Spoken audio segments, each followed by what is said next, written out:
What the fuck? How the fuck Tommy G be getting in these places?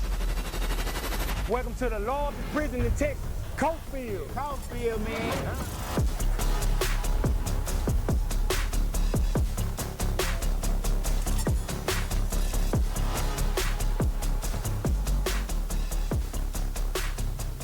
Hello, fellas. How you guys doing today?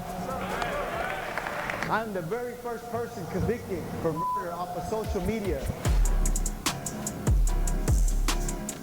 You step up in an environment like this, it's like walking through an invisible landmine field. Gotta be careful how you walk.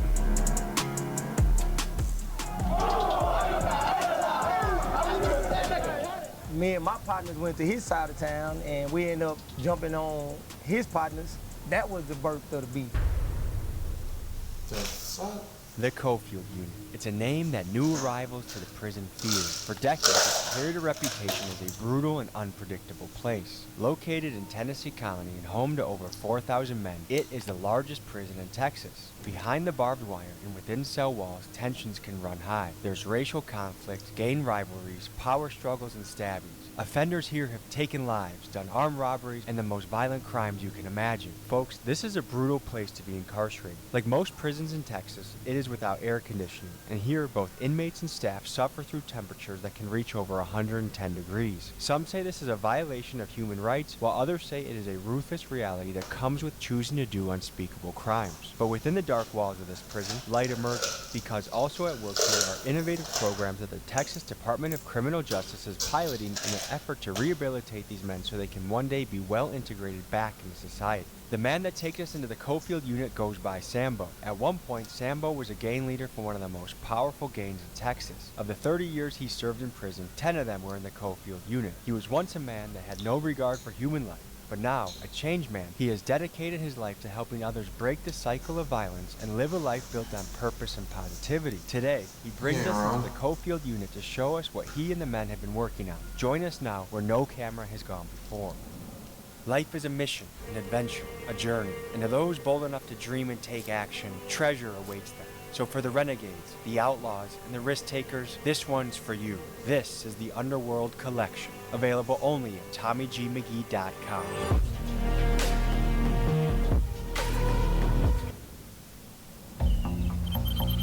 Somebody goofy as hell following that bitch. Tennessee coming to Texas.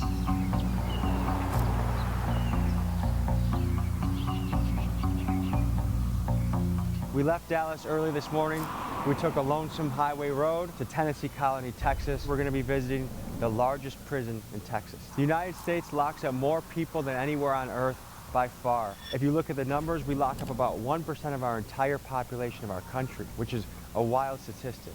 There are people here that haven't seen light of day as a free man for 10, 15, 20 plus years. And I'm eager to learn their stories, hear their experiences, and see how they deal with the concept of living in a cage for a good portion of their life. This, folks, will be unprecedented access to the Cofield Unit in Tennessee Colony, Texas.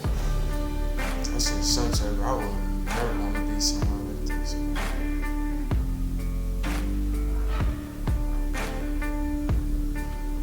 Go ahead. Have a good day.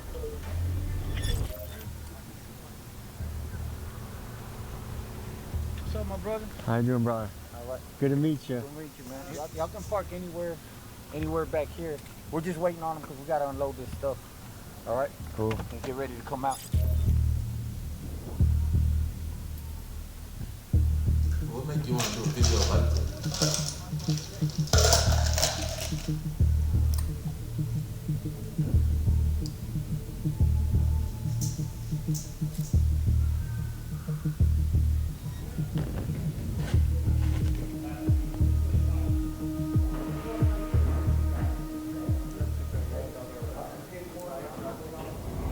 Okay, you need to leave your driver's licenses here.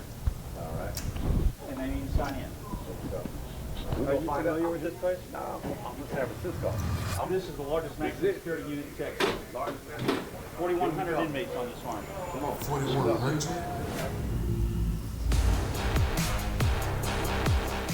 Freedom member.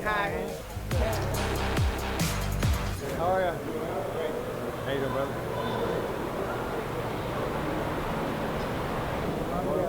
doing? Hey, God bless you guys. Tommy G? Tommy G. You know about me? Yeah, I'm the one selling some symbols for me. Man, how are you today? Good, how you doing? I'm good, I'm good. Give the people the lay of the land. What's happening here? Okay, so this is the chapel here on Cofield. These are some of my co-workers. God bless you guys. Let them introduce themselves. Juan Ballesteros, man of peace, also a gatekeeper here. What's a gatekeeper? Gatekeeper is we talk to the guys when they first come in the unit, so we help them kind of transition into the new area, the environment that they're coming into. So yeah, we're kind of one of the first guys that they meet. So, And what is this unit known for? well, back in the day, it was like rocking and rolling.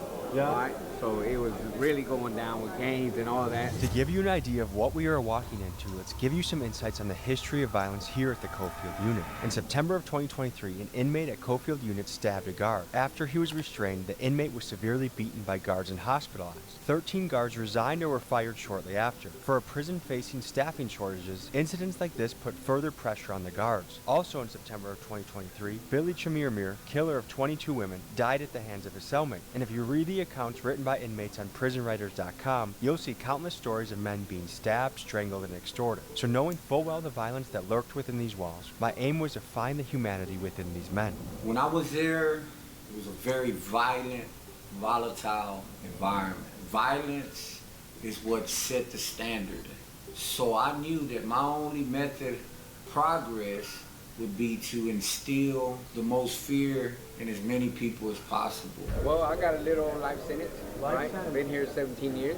I was high on drugs, so drugs made me snatch a lady's purse, which gave me a life sentence. First time, second time down. First time was a DWI, 2-year sentence, and then they shot me with a life sentence 5 years later. I wasn't arrested, but I was rescued. So to me, that is a blessing. He wasn't arrested, he was rescued. What the fuck do he mean by that? What the fuck? I'm locked up for possession with intent to deliver. And I've been locked up for about to be 16 years. Organized crime with murder, you know what I'm saying? One of my partners we went to go meet up to fight off inside this little parking lot or whatever, and in the midst of the fight supposed to happen, people started shooting, you know what I'm saying? They charged me for being like a witness to the murder without saying something, you know. I'm an ex-Mexican Mafia gang member. I spent almost 13 years with that family. I'm not proud to say, but I stabbed somebody 22 times. Where were your parents in the picture? Well, my dad he had his own issues, and my mama was there. My mama got 7 kids. She had 7 kids by the time she was 28.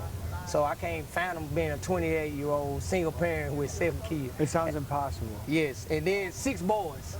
But I realized as a grown-up, you know, that, man, it was like borderline impossible for my mama to do that stuff on her own, you know what I'm saying? I grew up with my mama and my granny, really, you know what I'm saying, and my aunties and stuff like that, but my daddy, he was here and there, so growing up, man, my mama really, she was there, like, we was into, like, the church or whatever, you know what I'm saying, but as I got older, I started getting kind of tired of it, so, but my mama always told me to, like, do the right thing, you know what I'm saying, seeing for it's good and positive on me, but as I grew, I kind of got with the wrong crowd, and I started seeing the money, the cars, the jewelry, you know, stuff like that, you know, typical neighborhood stuff, and things flourished into stuff that it wasn't supposed to be, which led me right here. What message do you have to the youth out there that are doing very risky things and they're not here yet, but they're on that path? You gotta stop and think before you start doing, man, because it's gonna lead you in a bad situation, man. In prison, like, this is not what's up, you know what I'm saying? And if I could have thought back before what I did as a youngster, I would have did something differently, you know what I'm saying? So the same hood or the same people you doing it for, when you get here, not gonna be here. What happened in your childhood and your upbringing that led to you becoming a killer? So there's some things, man, that I've talked to very few people about.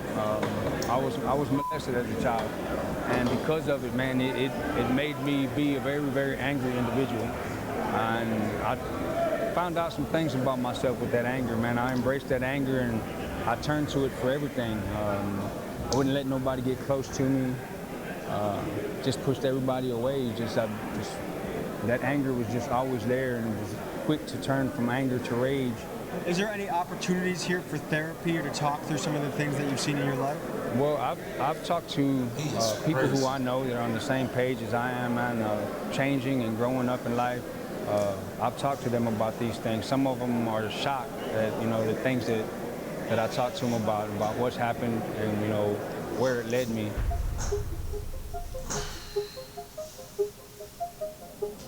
My name is Kenneth Young, and I am the director at East Texas Hospitality House here in Tennessee Colony. What we do is we provide lodging and meals and encouragement to families who are visiting somebody who's incarcerated in the Tennessee Colony area. We have a gathering room in there, we have games, we have puzzles, we have places to sit, double beds with bunk beds, we've got different bedding arrangements for the different sizes of families. Sometimes they just need prayer and a hug, and to know that God's love is surrounding them, and they become part of our family when they come here. They mean more to us than just someone off the street because they become part of our lives. I'm here visiting my brother Charles Bree. Okay, and where are you from? California. And how did he end up all the way over here? He got caught up. He got caught up in some. In Texas, it's crazy. I don't feel the time he got was it didn't match the it didn't match the crime. A lot of people what they get for that crime. I feel that they railroaded him because of who the victim was and who the victim knew. The victim was related to the chief of police. They didn't even really give him a chance. What was the crime and what was the time? Murder, self-defense, and they gave him 50 years. They said he was guilty before they even said he was guilty. They said he was guilty 3 days before they even put the real motion, like, okay, you're guilty. Like, no, we are sacrificing, but it's a sacrifice that I don't mind. It's because they railroaded my son, and, you know, like, a crime was committed. Yes. But he was fighting for his life at the same time. Like, tell him that we love him, we praying for him. Charlie, you know I got you, baby. Tell him keep his head up and, you know, just inspire others in there.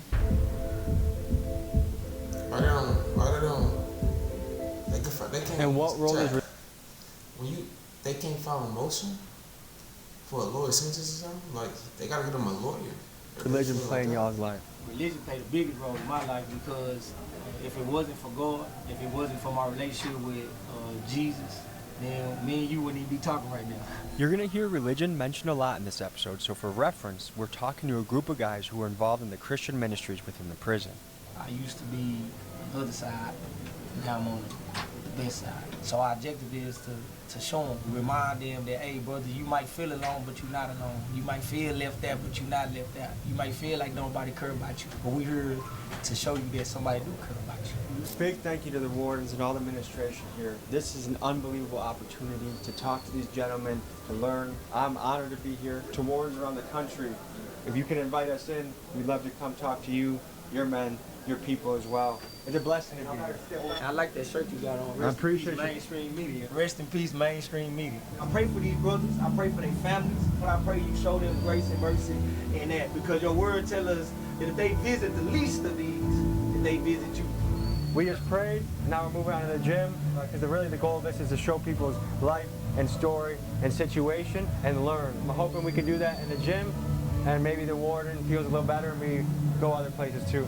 We had gone into this prison thinking that we would be allowed to film wherever we wanted, but the captain of the guards called a meeting and informed us that we were only permitted to film in the chapel and the gymnasium. It was disappointing news to hear, but I kept in mind what a crazy opportunity this was, so I was eager to head to the gymnasium away from the watchful eye of the guard captain. So what we're gonna do is we're gonna open up let y'all brothers speak. Y'all can all say whatever, however, 5, 10 minutes, 20 minutes, whatever y'all wanna give about yourselves, about what y'all do, where y'all coming from. Then we can have some of the peer influencers speak up a little bit, say what they do here on the unit, and then start doing a little bit other things that we got involved with. It's that fun, man. I think it'll be a good day. Are we gonna get to eat the lunch here? Yeah. Yes. Like the actual lunch? You want to eat those? No, you don't want to eat I want to try it. You want to try it? I want to try it. All right, we'll take you on. You want just the regular? I'll do a food review, yeah. The crab and the ribeye, please, okay? The regular? What's for dessert? Is there like a hot fudge sundae or something? Oh, man. Cheesecake? Cheesecake. We got homemade cheesecake out of cookies. What are your best recipes you got here for making stuff? I like to do a fish bowl. Summer sausages, jalapenos, pickles, the mackerel, original mackerel. Then I put sriracha mac and I put a tuna. And some jalapeno so that's tuna. when the fish come in like that. Yeah, that bitch, you know, Chef Boy already know.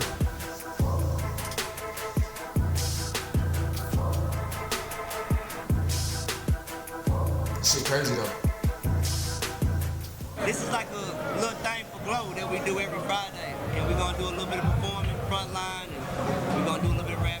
I made the to become a better individual, to become a better man. And I fell So I into do the gotta street get some background life. I shit. succumbed to the elements of the street.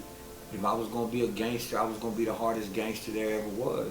I was involved at the highest level of criminality. For a homicide I did not do, I took the blame because I didn't, snitch on nobody. I finally realized that I needed to use my influence in a positive and productive way. I renounced my membership in the gang and just started doing positive things on my cell block. And I'm out here in the free world doing the same thing that I was doing in there, but out here modeling it.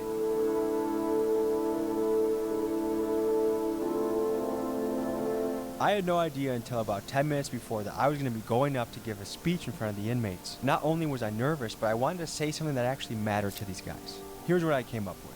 Hello, fellas. How you guys doing today? So, my name is Tommy G. I'm a documentary filmmaker, and I'm here today to talk to you guys, get your stories, hear about your life, hear your perspective. But I want to tell you 2 stories that might give you hope right now. There was a time in my life about 4 years ago, I hated my job, I hated where I was in life, I wasn't happy. What I did is I wrote a list, ideas that can change my life, and I just one by one started executing on them. One of them was a documentary film on a group in my hometown, Milwaukee, called the Kia Boys. I documented their life, what they do. The Kia Boys are a bunch of teenagers that will take your Kia if they can find it. And I knew this is my path to be a documentary filmmaker. So I just want you to have the hope that there's one little thing that can pivot and change your life and shift you into the path that you want to go. The other thing I want to say, one of my best friends on earth, when he was in his 20s, he robbed 6, 7, 8 banks in California. He served 10 years in California. He's been out for 20 years. He's a family man. He's a multi-millionaire. All right? And he's someone that I love a lot. Brothers, I'm excited to talk to you. I'm excited to interview you. Come up and say hi to me, and thank you for having me today.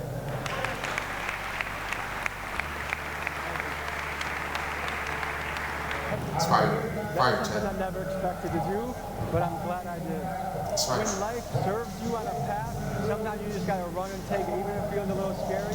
If there's something you need to pull the trigger on in your life, what are you waiting for? Whatever y'all doing and whatever y'all dreaming about doing or whatever goals y'all making, bro, just don't give up, bro. I love y'all. How many of us wanted to be famous when we were kids? Raise your hand. Never in my wildest dreams did I think I would become famous for something I would regret later in life. I'm the very first person convicted for murder off of social media. If you look up Tienda versus State, I'm the very first one convicted through the United States. I'm posting pictures of myself, but because I have gang-related tattoos, they were saying that I was staying in contact or recruiting gang members. And then somebody started talking to me negatively on social media, so I started talking negative back, and that led into incriminating myself. It wasn't until a man came up to my cell one day and asked to pray for me. And you know what I did? The monster in me, I cussed this man out. F-bombs, the Lord names in vain.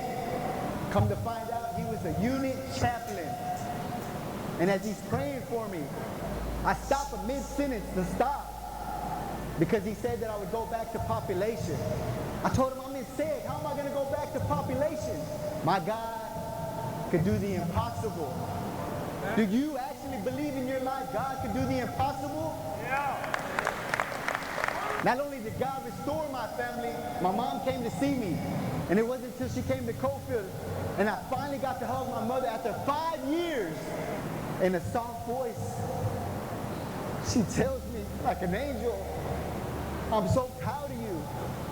God bless, and if it wasn't for God, I wouldn't be taking a step today. Thank you, gentlemen.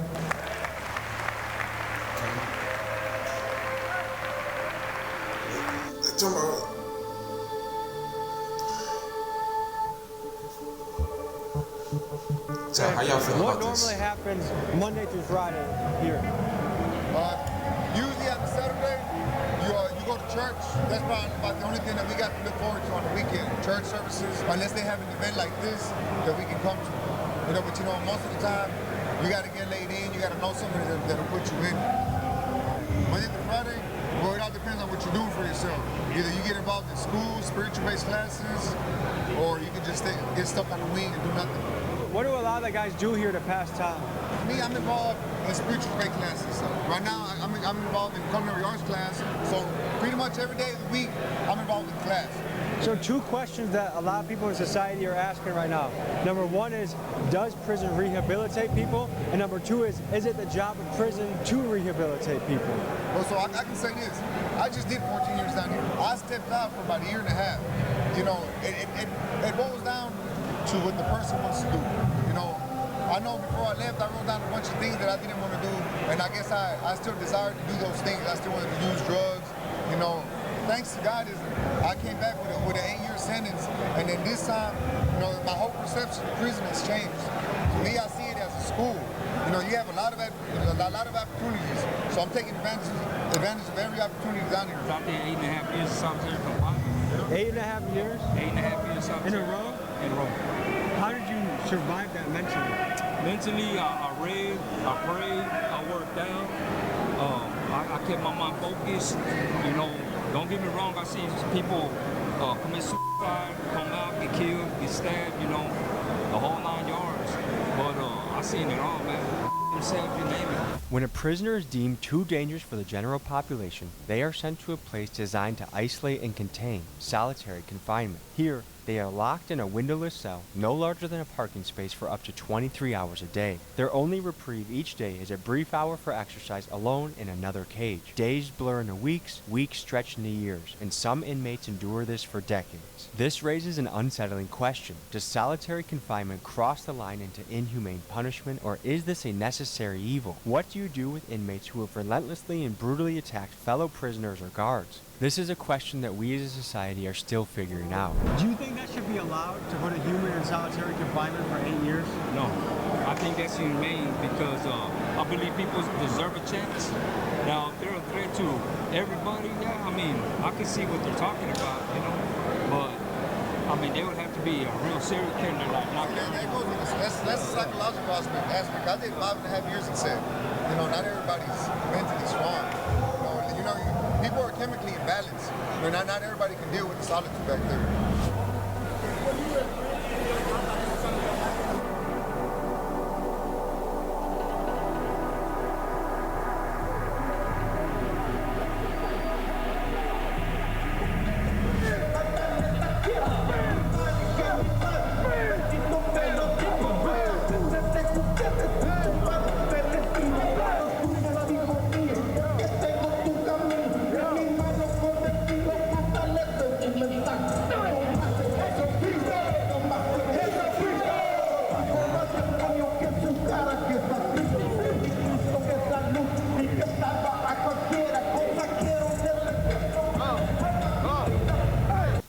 Hey, do you want to start streaming? With All Pro, you get access to hundreds of alerts. Just to see what people go through No, not yet. every day, or didn't get the chance to live out their life because they made bad mistakes. It's like, fuck, bro. Earlier, you just didn't go? Oh, yeah, it's too early for me. That's why I recently just stopped going outside and, you know, putting all my all into this shit, because I know it's just a split second I can get myself into some shit. I ain't even got no business doing. 3, 4 o'clock in the morning. Breakfast is at 3 or 4 in the morning? And it's not very filling. Well, just due to the schedule, because it's such a large unit, I would believe on other units, they probably serve at different times. But on Coatesville, it used to be at 2 o'clock, believe it or not. So in the morning. So And then you go back to sleep. And then you got to go back to sleep. And a lot of people have to get up and go to school and things of that nature there. So people are in general used to get up around about 3 o'clock and starting our day then, and then we'll end up going to bed around about 10, 11 o'clock at night. Bring them home. Bring them home. Bring them. Bring them. Finish it. Bring them. Finish it. Finish it. Bring them.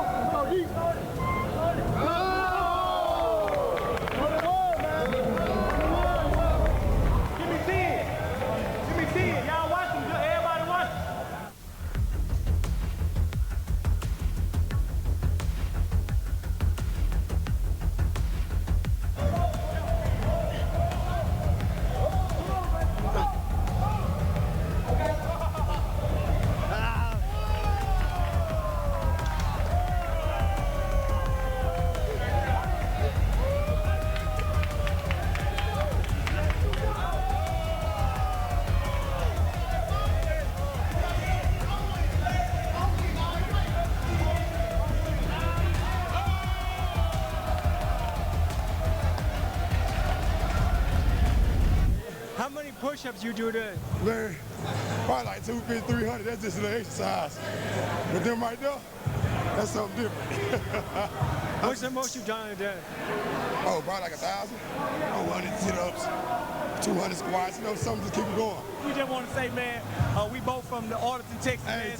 So shout out to Agtown, Texas, man. Shout out to Ag, man. You know what's crazy? Let me show you how good God is, man. We used to be enemies in the world. Yeah, man. Right? We literally used to beef with each other. Like, for real. Try to kill each other out there. But now look at God. You know what I'm saying? Now we doing ministry together.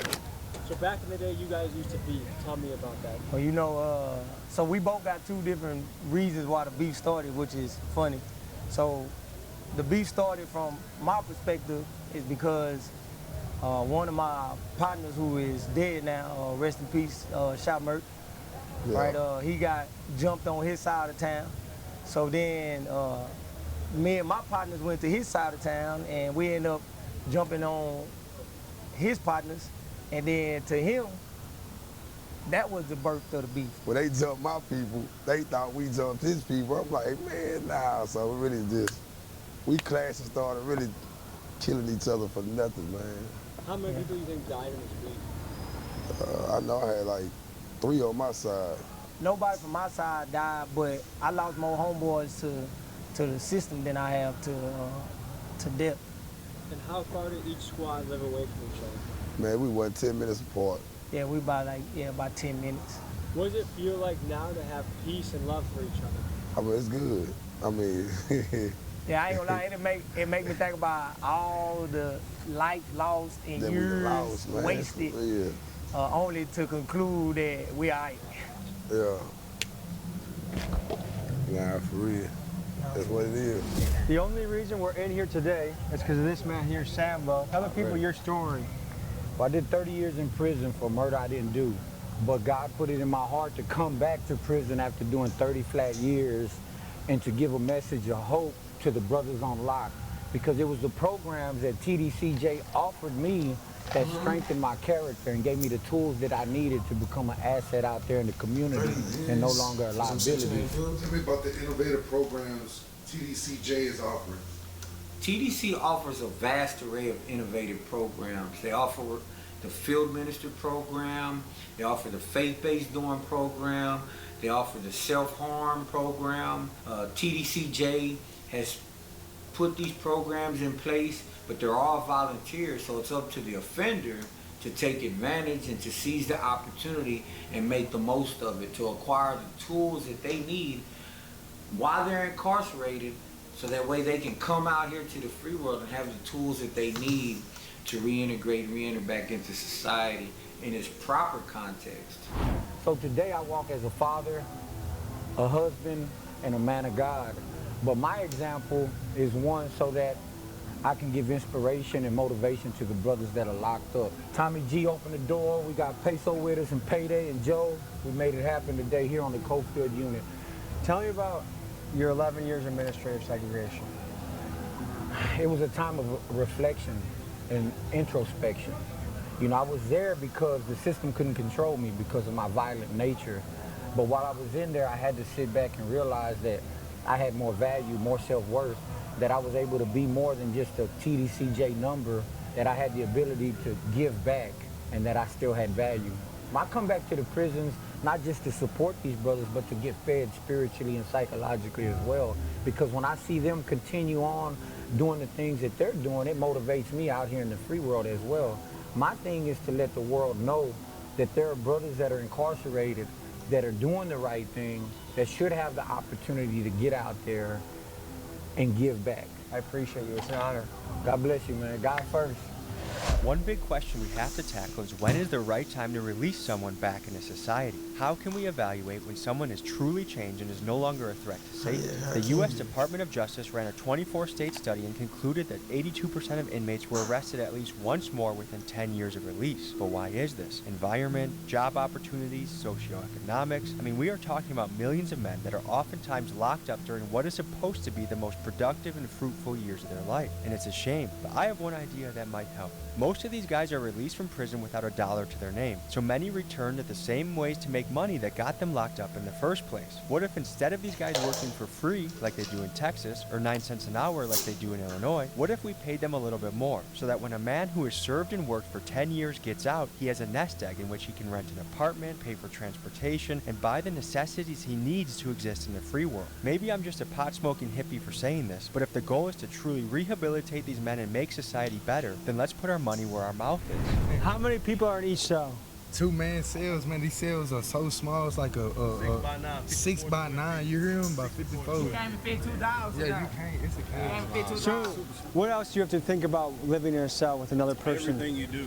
You have to think about everything. You have to think about how loud you get up. If you're on top bunk, you can't step on the bottom bunk, you might wake him up. You have to think about everything. You can't drop things. You know what I'm saying? Everything, if you're respectful, you know what I'm saying?